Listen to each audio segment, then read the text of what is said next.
आज इस वीडियो में हम असहयोग आंदोलन के बारे में जानेंगे, तो अंत तक बने रहें और देखें। 1920 से 1922 तक चला असहयोग आंदोलन महात्मा गांधी के नेतृत्व में ब्रिटिश शासन से भारत की स्वतंत्रता के लिए संघर्ष का एक महत्वपूर्ण चरण था। इसका उद्देश्य अहिंसक तरीकों और व्यापक नागरिक अवज्ञा के माध्यम से ब्रिटिश औपनिवेशिक शासन का विरोध करना था। आंदोलन की पृष्ठभूमि। कई कारकों ने असहयोग आंदोलन की शुरुआत की।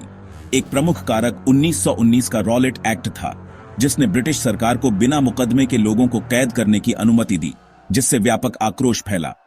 एक और महत्वपूर्ण कारक 1919 का जलियांवाला बाग हत्याकांड था, जहां अमृतसर में जनरल डायर द्वारा निर्दोष भारतीयों की क्रूर हत्या ने ब्रिटिश शासन के खिलाफ गुस्से को और भड़का दिया। इसके अतिरिक्त 1919 से 1924 तक चले खिलाफत आंदोलन में भारतीय मुसलमान प्रथम विश्व युद्ध के बाद ब्रिटिश सरकार द्वारा तुर्क खलीफा को समाप्त करने के फैसले से नाराज थे, जिसके कारण इसकी बहाली की मांग उठी।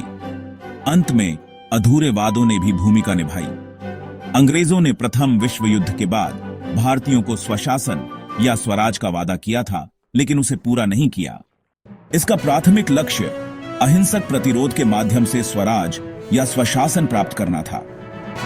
गांधी जी ने भारतीयों से विदेशी वस्तुओं, उपाधियों, स्कूलों, कॉलेजों और अदालतों का बहिष्कार करने का आग्रह किया।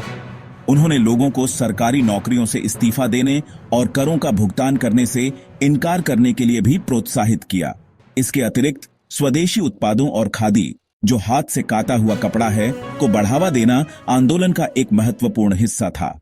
आंदोलन की प्रमुख घटनाओं में सरकारी नौकरियों से सामूहिक इस्तीफे शामिल थे, जहां कई भारतीय अधिकारियों, वकीलों और छात्रों ने ब्रिटिश संस्थानों को छोड़ दिया।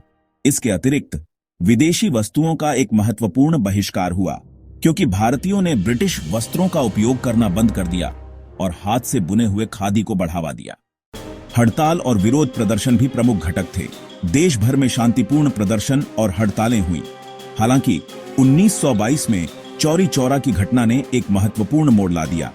उत्तर प्रदेश के चौरी चौरा में प्रदर्शनकारियों ने एक पुलिस स्टेशन को जला दिया, जिसके परिणाम स्वरूप 22 पुलिसकर्मियों की मौत हो गई।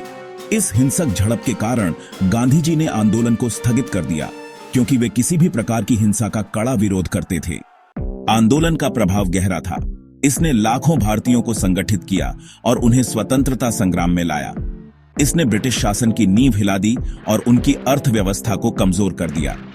हालांकि इसने तत्काल स्वतंत्रता प्राप्त नहीं की, लेकिन इसने 1930 में सविनय अवज्ञा आंदोलन और 1942 में भारत छोड़ो आंदोलन जैसे भविष्य के आंदोलनों का मार्ग प्रशस्त किया। निष्कर्षतः असहयोग आंदोलन ब्रिटिश शासन के खिलाफ भारत का पहला बड़े पैमाने पर जन आंदोलन था।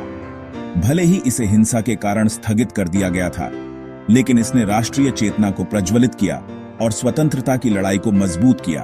अंततः 1947 में भारत की आजादी का मार्ग प्रशस्त किया।